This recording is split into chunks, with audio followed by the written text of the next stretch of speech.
Magandang hapon po sa ating lahat. Tayo po ngayon ay nasa ika-11 ng 21 ng karaniwang panahon. Gayon din ipinagdiriwang natin ang kapistahan ni Santa Monica na ulirang ina ni San Agustin. Ang mamumuno po sa ating misa ngayon ay si Reverendo Jonas Mariano, FDDC.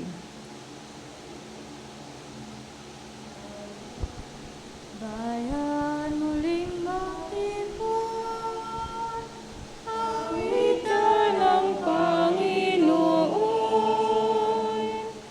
sa piging sariwain, pagliligtas niya sa atin, kaya natin alalahanin, panahon tayo'y inalipin, ang ngalan niya'y ating sambitin, paano di tayo lingapin, bayan muling matibay, awitan ng Panginoon, sa piging sariwain, pagliligtas niya sa atin, sa piging sariwain, pagliligtas niya sa atin. Sa ngalan ng Ama at Anak ng Espiritu Santo, Amen. sumainyo ang Panginoon. At sumainyo rin. Mga kapatid, today we are celebrating the memorial of Saint Monica, married woman. She was from Ostia, born in Tagaste, in the Roman Africa. After 30 years of prayer, she obtained the conversion of her dissolute pagan husband under the guidance of Ambrose, Saint Ambrose. She won the conversion of her eldest son, who is Saint Augustine, patroness of mothers. And through her intercession, let us offer our intentions, all our petitions para kay ating Panginoon. Mga kapatid, aminin natin ating mga kasalanan upang tayo maging marapat kumanap sa banal na pagdiriwan.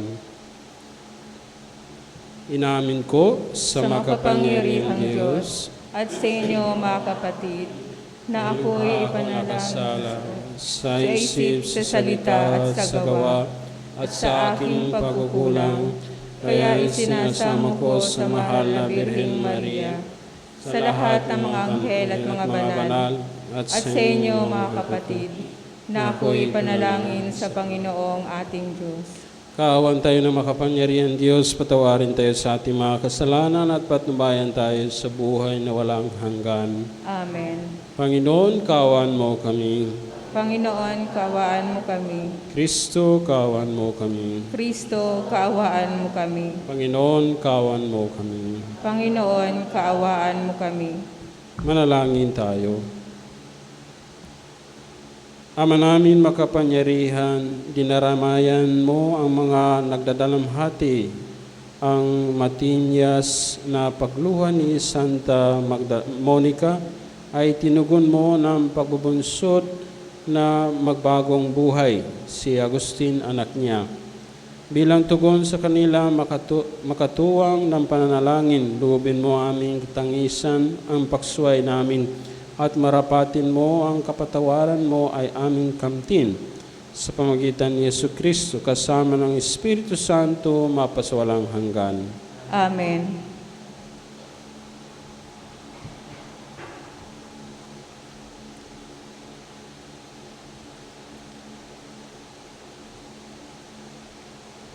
Ang simula ng unang sulat ni Apostol San Pablo sa mga taga-Korinto.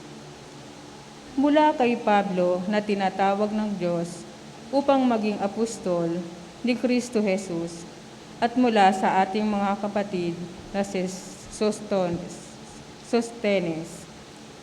Sa simbahang taga-Korinto, sa mga hinirang ng Diyos upang maging Kanya sa pamamagitan ng pakikipag-isa kay Kristo Jesus, kasama ng mga hinirang sa lahat ng dako, na tumatawag sa pangalan ng Panginoong Hesukristo, ang Panginoon nating lahat. Sumainyo nawa ang pagpapala at kapayapaan mula sa Diyos na ating Ama at Panginoong Hesukristo. Lagi akong nagpapasalamat sa Diyos dahil sa mga pagpapala niya sa inyo sa pamamagitan ni Hesukristo, sapagkat sa inyong pakikipagkaisa sa Kanya, kayo'y umunlad sa lahat ng paraan, maging sa pananalita at kaalaman. Ang katotohanang ipinarangal namin tungkol kay Kristo ay malinaw na nakikita sa inyo, ano pat hindi kayo nagkulang sa anumang kalooban na espiritual. Habang hinihintay ninyong mahayag ang ating Panginoong Hesukristo, kayo'y aalalayan niya hanggang sa wakas upang matagpuan kayong walang kapintasan sa araw ng ating Panginoong Hesukristo. Tapat ang Diyos na tumatawag sa inyo upang kayo'y makipagkaisa sa Kanyang anak na si Hesukristong ating Panginoon. Ang salita ng Diyos. Pupurihin ko ang ngalan ng poong magpakailanman. Pupurihin ko at pasasalamatan ang Diyos araw-araw. Di ako titigil ng pasasalamat kailanman. Dakila ang poon at karapat-dapat na siya'y purihin. Ang kadakilaan niya'y mahirap nating unawain. Tugon. Pupurihin ko ang ngalan ng poon magpakailanman. Sa alinmang lahi ang iyong ginawa ay papurihan. Ihahayag nila ang mga gawa mong makapangyarihan. Ang karangalan mo at pagkadakila'y ipamamalita, at isasaysay ko ang mga gawa mo na kahanga-hanga. Tugon. Pupurihin ko ang ngalan ng poon magpakailanman. Ang mga gawa mong makapangyariha'y ipamamalita. Sa lahat ng tao'y aking sasabihing, ikaw ay dakila. Ihahayag nila ang lahat ng iyong mga kabutihan. Aawitin nila ang kabutihang mo, iyong kabaitan. Tugon. Pupurihin ko ang ngalan ng poon magpakailanman.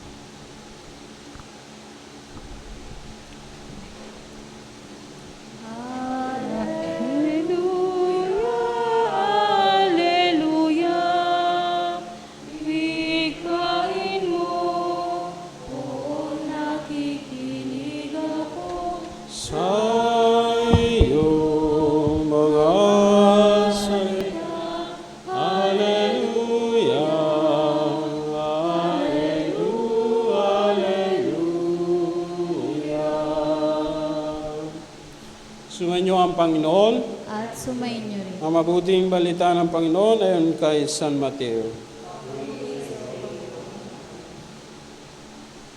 Noong panahon yun, sinabi ni Jesus sa kanyang mga alagad, kaya magbantay kayo sapagkat hindi ninyo alam kung ano araw paririto ang iyong Panginoon.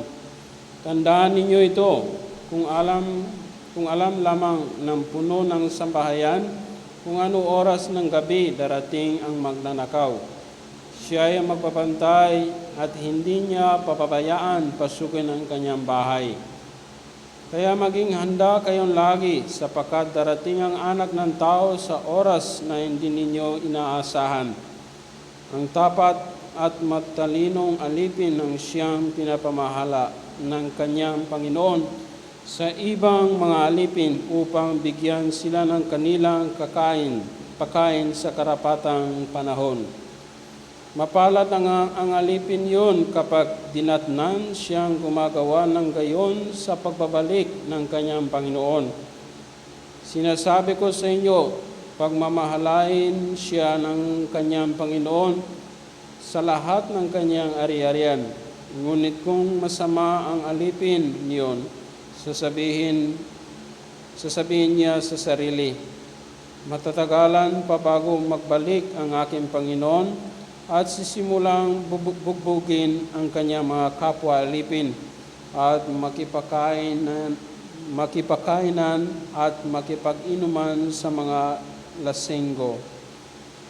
Babalik ang Panginoon ng alipin yon sa araw na hindi niya inaasan at sa oras na hindi niya alam.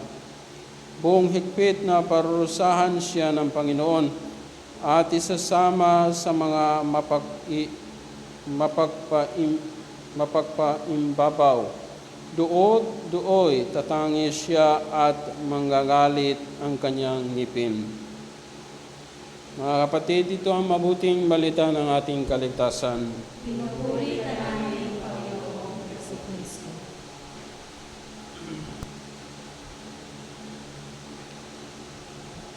Mga minamahal ko kapatid, nasa bahay, those who are watching this live streaming mass, mga hapon po sa inyong lahat, at saka mga kapatid dito sa ating simbahan.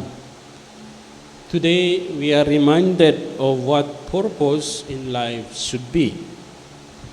St. Paul sa ating unang pagbasa begins with his letter to the people of Corinthians. He reminds the Corinthians that they have been called to the fellowship with Jesus. Ang ating responsorial psalm proclaims the praise of God which is to be done forever and ever. At the same time, sa ating gospel, informs us that life here on earth, hindi ibig sabihin be all and end all of existence. Ibig sabihin, we must prepare, makahanda pa rin ating sarili for the end of this life and the beginning of the life that is to come. Kanina nag-bless ako sa mga patay for 3 persons na namatay, yung patay. Sabi ko, there is always life after death. Ito maging assurance natin, Panginoon, na our existence will end. But life that comes later on, ito ang buhay na walang hanggang, buhay ng walang kalungkutan, buhay ng walang kamatayan. But buhay na walang hanggan. At saka sinabi ko ng mga tao, ng mga pamilya, sabi ko, ano dapat gagawin tayo bilang Kristiyano Katoliko? Dapat makahanda pa rin natin sarili. Because once we prepare ourselves here on earth, we will also, later on, we will also answer the call of God when we go back to Him. Ang ating pagbasa St. Paul to the Corinthians, in the normal style, usually he would always greet. In the greeting, Paul reminds us that the residents of the Greek poor city, that they have been sanctified and they are called to be holy, maging banal. They have been given the opportunity to draw closer to God through their unity with Jesus Christ. Unity with Jesus Christ. And they have given many gifts from God. The purpose of these gifts, as we will find in the letter, is to build the church and the body of Christ. The more they grow in their fellowship with Jesus, in their relationship with Jesus, the closer they will be drawn into the relationship with God, with their fellow believers. Ang ating salmo relates the prayer of one person who is aware the greatness and the blessing of God. And it leads the psalmist to praise God day after day, from now until the end of time, forever and ever, as one reflects one of the great things that God has done for us. One is moved to praise of God, and that is the purpose of life that God has given to us, and that is to praise Him, to worship Him, because He is our Father. He is the source of our life. Sa ating Ebanghelyo, Jesus is warning His disciples to be ready for the time of the Lord's coming again. Earthly life must always be lived, sabi ko kanina, in preparation to the end of our existence here. And the moving to the life hereafter. Ito ang buhay na walang hanggan. Ang ating preparation, ang ating handa must be constant, since the Lord will return and at time least expected. The faithful servants and disciples of the Lord Jesus must be doing what is expected of them as they await for His return. Mga kapatid, as I reflect sa ating pagbasa ngayon, there is this, I can sense that both an excitement and a challenge sa buhay natin. The excitement comes from the realization of a marvelous things that God has done to each one of us day by day in our life. And He continues to do in order to bring us into the source of our life, the source of ating Panginoon, to the divine of the fellowship. God, in the first place, wants us, each one of us, to be in the relationship. The Lord Jesus has gone to all sorts of extreme to remind us of the love which God has for us. God continues to pour out divine gifts so that we, like the people of Corinthian, will realize the call to be united with God, to be one with Him. We have been blessed and gifted so that we will not be able to experience the presence of God, but also that we will also help others to be part of God's plan, to be part of God's design, to be a member of the body of Christ. Kaya we are called as a church, we are called to be united with our Lord Jesus Christ and also to be a member of the body of Christ. And as we help others to draw closer, we must also be willing to let go of our earthly experiences, for we are not the all and or end all of life. Others must be empowered to sense God's presence, to experience the fullness of joy which comes from a personal relationship with the Lord Jesus, as they ready themselves to meet Him when He returns for them. Habang gumagawa tayo ng mabuti, hindi sana tayo ang nakikita nila kundi ang Diyos. Maranasan nilang awa at pagmamahal ng Diyos sa pamamagitan ng limitadong kakayahan natin. At marahil sapat na yun upang ihanda natin ang ating mga sarili para makasama sa ang Diyos. We must be conscious, mga kapatid, of our calling to be a part of God's plan and be ready ourselves and others so that all will be as ready as they can always be, doing God's will. Another way to look at the Lord's warning that He will come when we least expect it is to see it as referring to the end of our own life here on earth. We do not know when our last moment will be. Hindi tayo alam kung kailan tayo mamamatay, kung ano oras, kung ano araw. Kaya death is always mystery. It is something unpredictable that no one knows about this. We may die later, today, o kung kailan, or many years in the future. When that moment comes, we will stand before the Lord and give an account of how we have used our own time and abilities in His advice. Siguro hindi po tayo tatanungin ng Diyos kung gaano kalaki ang naipagawa ng ating bahay, gaano karami ng naipon nating damit, gaano karaming sasakyan, o ang gamit nating araw-araw. Mga kapatid, marahil ang unang tanong sa ating ng Diyos ay paano tayo naging kapwa sa ating kapwa? Paano tayo magmamahal? Paano tayo nagbigay at paano natin isinabuhay ang mga turo niya? I guess keeping the day of judgment in mind is a valuable spiritual disciple. It reminds us not to waste the time which the Lord has given us, but to be diligent in striving to carry out His will, ang kagustuhan ng ating Panginoon.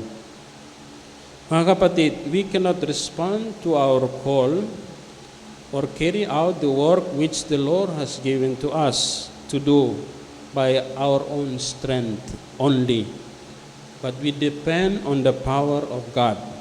Katulad Paul's, who confidently his message to the Corinthians reminds us of how we can also prepare ourselves each day in order to return for the day when Jesus returns. He will keep you firm to the end, irreproachable on the day of our Lord Jesus Christ. And God is faithful, and by Him we were called to fellowship with His Son, Jesus Christ our Lord. With this encouragement, we may rededicate ourselves today to be a faithful servants in the household of the Lord. Ito maging invitation ng galing ating Panginoon that we must have this sense of unity with Him, to be with Him, to be one with Him, so that when the day that He comes, He returns, we know what we have to do. Dahil tayo bilang isang Kristiyano, we are called really to be united in Him, to be one with Him, in His body, and also to be part of His church, to be His servants, at the same time also to allow people whom we serve know kung sino Panginoon sa buhay nila. Kaya mga kapatid, let us pray and allow the providence, allow the strength, allow the person of Christ to be part of our own journey, and also to allow Him to be the center of our life in order for us to serve our brothers and sisters who are in need. Amen. Magsitayo po tayo lahat.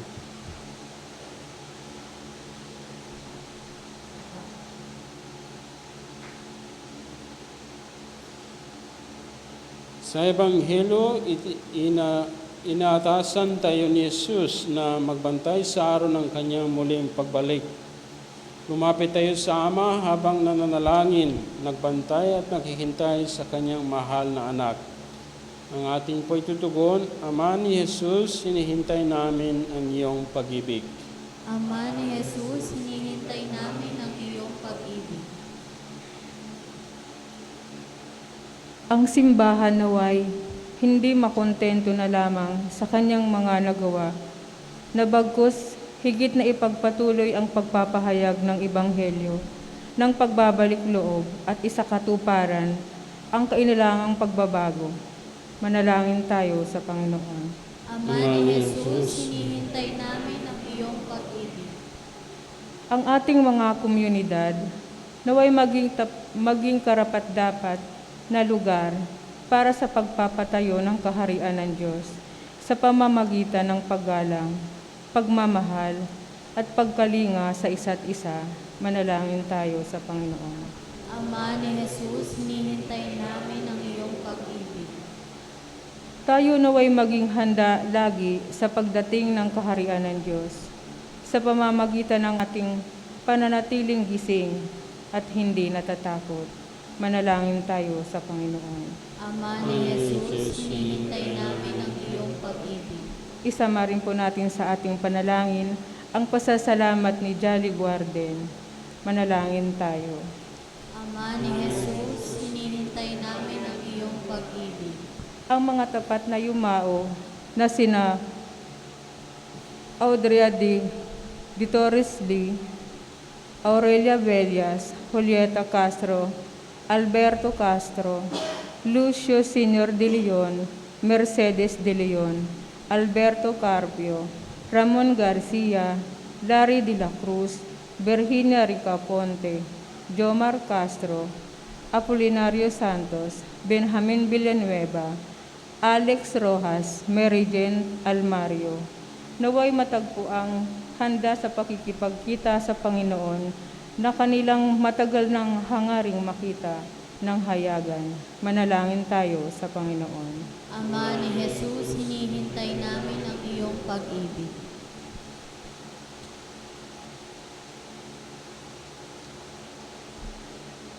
Makalangit na Ama, pakinggan mo ang aming mga panalangin, kalakip ang katapatan ng aming mga puso. Tulungan mo kami lumago sa kabanalan habang nakihintay kami ng may maligayang pag-asa sa pagdating ng iyong paghahari. Inihiling namin ito sa pamamagitan ni Kristo, aming Panginoon. Amen.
Tanda ng bawat puso, pagkat inibig mo, ngayon'y nanaraling nagmamahal sa'yo. Manalangin kayo mga kapatid upang pagkahain natin ay kalugdan ng Diyos sa mga makapangyarihan. Tanggapin nawa ng Panginoon itong pag-aayon sa iyong kapuri at karangalan sa ating pakinabangan na sambong sambayan niyang banal. Ama namin lumikha, tunghayan mo ang mga alay na amin inihanda ngayon, ang iyong mga banal at ay taimtim na ginugunita upang ang pagtubos mo ay lalo namin madama. Sa pamamagitan ni Jesucristo kasama ng Espiritu Santo, mapa sa walang hanggan. Amen. Sumainyo ang Panginoon, At sumainyo rin. taas sa Diyos yung puso at diwa. Itinaas na namin sa Panginoon. Pasalamatan natin ang Panginoon natin Diyos. Marapat na siya ay pasalamatan. Ama namin makapangyarihan, tunay nga marapat na ikaw ay aming pasalamatan sa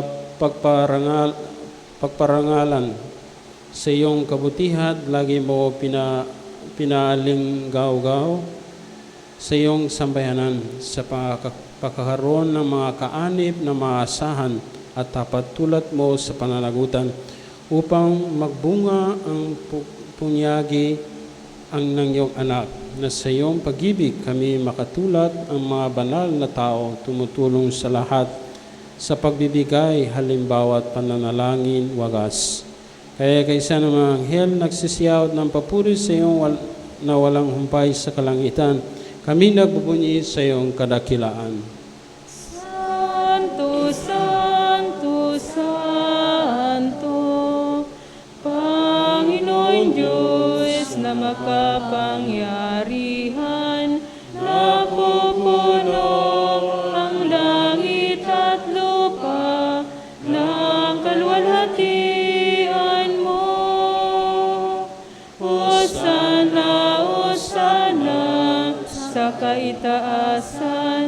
Hosana, Hosana sa kaitaasan. Pinagpala ang naparirito sa ngalan ng Panginoon. Hosana, Hosana sa kaitaasan. Hosana, Hosana sa kaitaasan.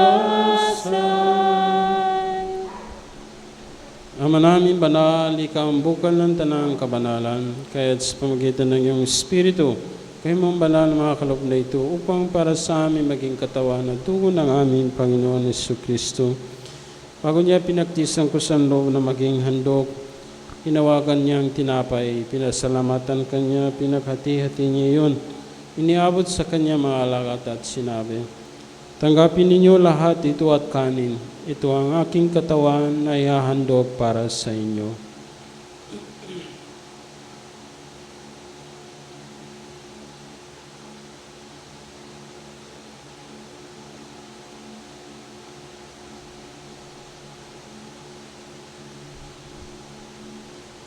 Gayon din naman, nung matapos ang hapunan, hinawagan niya ang kalis, muli kanya pinasalamatan, iniabot niya ang kalis sa kanyang mga alagad at sinabi, tanggapin ninyo lahat ito at inumin. Ito ang kalis ng aking dugo, ng bago't walang hanggang tipan. Ang aking dugo na ibubuhos para sa inyo at para sa lahat, sa ikapapatawad ng mga kasalanan. Gawin ninyo ito sa pag-alaala sa akin.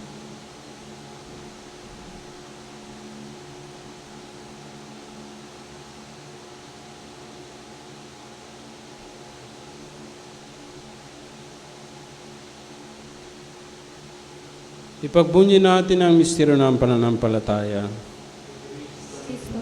Si Kristo'y nabuhay, si Kristo'y babalik sa wakas ng panahon.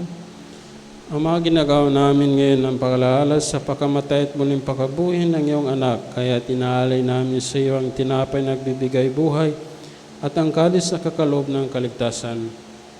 Kami nagpapasalamat dahil kami yung minarapat na tumayo sa harap mo para maglingkod sa iyo. Isinasamo namin kami magsalo-salo sa katawan dugo ni Kristo ay mabuklod sa pagkakaisa sa pamamagitan ng Espiritu Santo. Amalingapin mo ang iyong simbahan laganap sa buong daigdig. Puspusin mo kami sa pag-ibig kay San ni Francesco ng aming Papa at ni Broderick na aming tagapangasiwa, obispo at ng Tanang Kaparian. Alalahanin mo rin ang mga kapatid namin na himlay na may pag-asan sila ay muling mabubuhay. Gayon din ang lahat ng mga pumanaw. Kawan mo sila at patuloyin sa iyong kaliwanagan. Kawan mo at pagindapatin kami lahat na makasalo sa iyong buhay na walang wakas. Kaysa na mahal na Birhen Maria na Ina ng Diyos at San Jose ng kanyang kabiyak. Kaysa San Pablo Apostol at ng lahat ng mga banal na namuhay dito sa daigdig ng kalugod-lugod sa iyo, may pagdiwan nawa namin ang pagpupuri sa ikararangal mo sa pamamagitan ng iyong anak na aming Panginoon Jesucristo. Sa pamamagitan ni Kristo kasama niya at sa kanya ang lahat ng parangal at papuri ay sa iyo, Diyos na makapangyarihan, kasama ng Espiritu Santo, mapasawalang hanggan. Amen.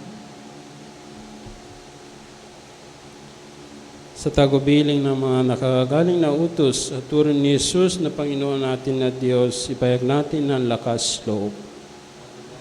Manaming sumasalangit ka, sambahin ang ngalan mo, mapasa amin ang kaharian mo, sundin ang loob mo dito sa lupa para na sa langit. Bigyan mo kami ngayon ng aming kakanin sa araw-araw at patawarin mo kami sa aming mga sala para nagpapatawad namin sa nagkakasala sa amin. At huwag mo kaming ipahintulot sa tukso, at iadya mo kami sa lahat ng masama. Amen. Hinihiling namin kami adya sa lahat ng masama, pakalooban ng kapayapaan araw-araw, iligtas sa kasalanan at ilay sa lahat ng kapahamakan. Samantalang aming pinananabikan ang dakilang araw ng papapahayag ng tagapagligtas namin si Jesucristo. Sapagkat sa iyo ang kaharian, ang kapurihan, magpakailanman. Amen. Panginoon Jesucristo, sinabi mo sa inyong mga apostol, kapayapaan ang iniwan ko sa inyo, ang aking kapayapaan ang ibinibigay ko sa inyo. Tunghayan mo ang aming pananampalataya at huwag ang aming mga pakakasala. Pakalooban mo kami ng kapayapaan at pagkakaisa ayon sa iyong kalooban. Kasama ng Espiritu Santo, mapasawalang hanggan. Amen. Ang kapayapaan ng Panginoon ay laging sumainyo. At sumainyo rin. Magbigayan kayo ng kapayapaan sa isa't isa. Peace. Peace.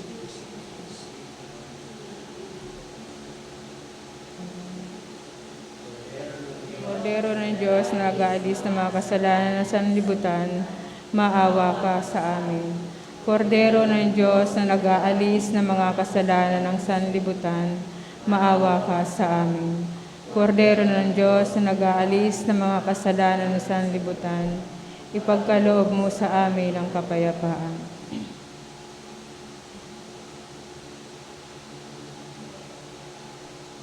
Mga kapatid, ito ang kordero ng Diyos. Ito ang nag-aalis ng kasalanan ng sanlibutan. Mapalad ang mga inayahan sa kanyang piging. Hindi ako karapat-dapat na magpatuloy sa iyo, ngunit sa isang salita mo lamang ay gagaling ako.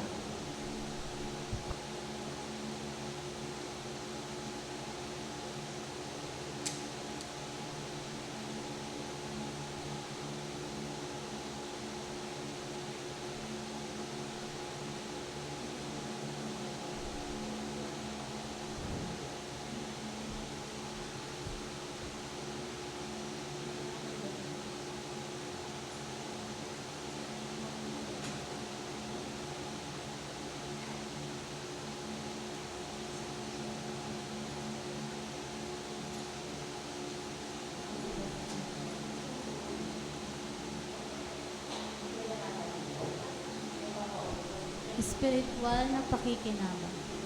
Panginoong Hesus, ako ay naniniwala na ikaw ay nasa kabanal-banalang sakramento. Iniibig kita ng higit sa lahat. At ninanasa akong tanggapin ka sa aking kaluluwa, sapagkat sa inyo, sa daling ito, hindi kita matatanggap sa sakramento. Tumuloy ka sa Espiritu sa aking puso. Niyayakap kita na para bang naririto ka na at iniaalay ko ng buong buo ang aking sarili sa iyo. Huwag mong hayaang mawalay ako sa iyo. Amen.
Manalangin tayo.